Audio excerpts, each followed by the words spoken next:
يا صباح الفل والجمال، ايه رايكم يا جماعه في الجمال ده؟ ايه رايكم في الكوبايات وعظمتها وحلاوتها؟ عايزه اقول لكم يا جماعه ان الكشري الحلو ده قلبين عليه السوشيال ميديا كلها. بسم الله ما شاء الله. جبت لكم النهارده طريقه سهله جدا وبسيطه، وعايزه اقول لكم ما فيهاش اي افتكاسات، وان شاء الله بجد هيطلع معاكم ضرب نار. انا بحب جدا الترندات اللي بتبقى في الحلويات. النهارده جايبه لكم وصفه بجد جباره. مين يا ترى مين جرب الكشري الحلو ومين لسه ما جربش؟ بعد الفيديو ده اوعدك ان انت هتبقي استاذه فيه باقل الامكانيات وباقل التكلفه ان شاء الله. قبل ما ندخل على الفيديو جبار، لو اول مره بتشوفوني انا اسمي رانيا، يا ريت تشتركوا معايا في القناه ولايك لو الفيديو عجبكم. بصوا يا جماعه، التزيين اللي انتوا عايزينه واللي انتوا حابينه. اول حاجه كده معايا نص كوبايه من الرز المصري العادي، هحطه كده في الحله على طول.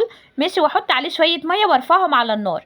هسيبهم لغايه لما يشرب الميه خالص ويستوي معايا زي ما انتوا شايفين كده اهوت. انا اسفه جدا على التصوير في الحته دي، لان الكاميرا كل ما اقرب من الحله البخار يطلع، بصوا الصوره ما تبقاش واضحه كده.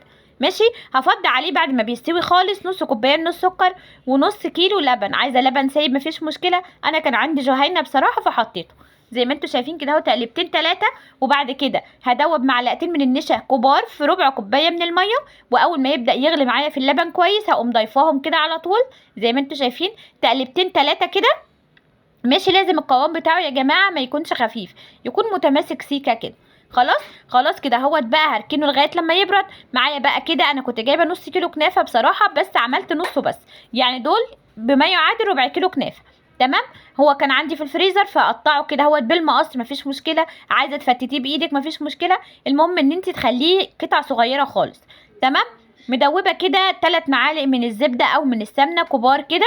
ماشي، وبعد كده بعد ما اقطع الكنافه احطهم على الوش كده اهوت على طول، وهدخل الصينيه دي الفرن. هفتح الشوايه وهفتح الفرن واسيبهم كده ما بين الشوايه وما بين الفرن لغايه لما تاخد اللون الذهبي الحلو. تمام، طبعا انت عايزه تحطيها على النار من فوق مفيش اي مشكله. انا عايزه اقول لكم ان انا كنت شغاله في كل حاجه في خطوه يعني مع بعضها. بعد ما خلصت خلاص الكنافه ده اللون الحلو جدا المظبوط. ماشي، طبعا انا ما عملتش عسل ولا حاجه، كان عندي سكر بودره، حطيت معلقتين وفتفتها كويس جدا. ده قوام الرز بلبن يا جماعه، حلو جدا جدا ومظبوط جدا. انا معايا البسكوت ده مفروض بديل العدس بجبه. تمام، وده مفروض بديل البصل. طبعا بديل البصل ده يا جماعه ممكن ان انتي تعمليه جلاش.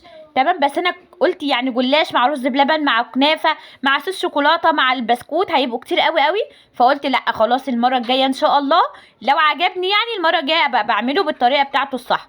ماشي، طبعا التزيين من على الوش اختياري اللي انت عايزاه. عايزه اقول لكم ان انت ممكن تحطي الكنافه مع رز بلبن مع مثلا مانجا فواكه اللي انت عايزاه. ماشي، اهم حاجه ان الكوبايه معاكي تبقى دسمه جدا، هو ده يا جماعه اللي هم عايزينه. ماشي، انا كان معايا بقى زي ما وريتكم كده الكوبايات الاحجام اللي عندي دي، بس انا اخترت الكوبايه الصغيره دي، قلت ده احسن حاجه الواحد ياخد الواحده كده يخلصها كلها مره واحده. تمام، زي ما انتم شايفين انا حطيت رز بلبن من تحت وبعد كده الكنافه اهوت.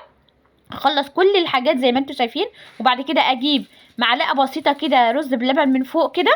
مش عشان يطري معايا الكنافه، بس بجد كان رهيب. لازم تجربيه عشان بجد هيعجبك جدا جدا. عايزه اقول لكم ما شاء الله نص كوبايه رز مع نص كيلو لبن مع ربع كيلو كنافه عمل لي كميه كوبايات حلوه جدا جدا. عايزه اقول لكم ان لو جالك ضيوف ولا حاجه، بصي مش قادره اقول لك يعني.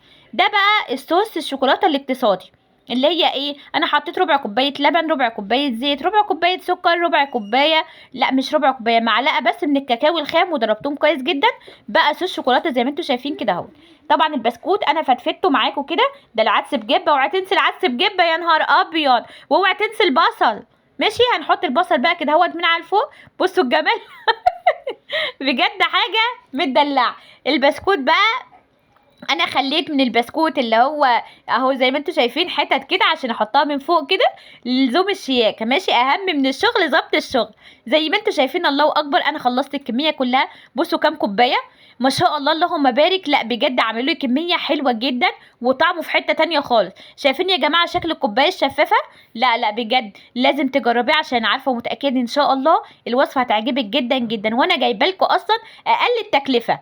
ماشي، لان هو عايزه اقول لكم ان العلبه بره من 50 لغايه 80، وانت يعني من 50 ل 80. ماشي، طبعا اكيد يعني هو الرز بلبن بتاعهم هيبقى مختلف طبعا عن بتاعي، بس بجد طريقته كانت سهله وبسيطه، وان شاء الله لما تجربيها هيعجبك جدا جدا.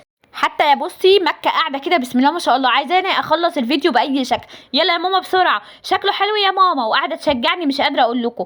واول طبعا هي اول واحدة دقت مكة لازم يعني، وقالت ان هو حلو جدا، وطالما مكة قالت لي ان هو حلو جدا ان شاء الله هيبقى معاكم سهل وبسيط وهيعجبكم جدا جدا. الفيديو خلص يا جماعة، اتمنى من كل قلبي ان انتوا تحطوا لي اللايك.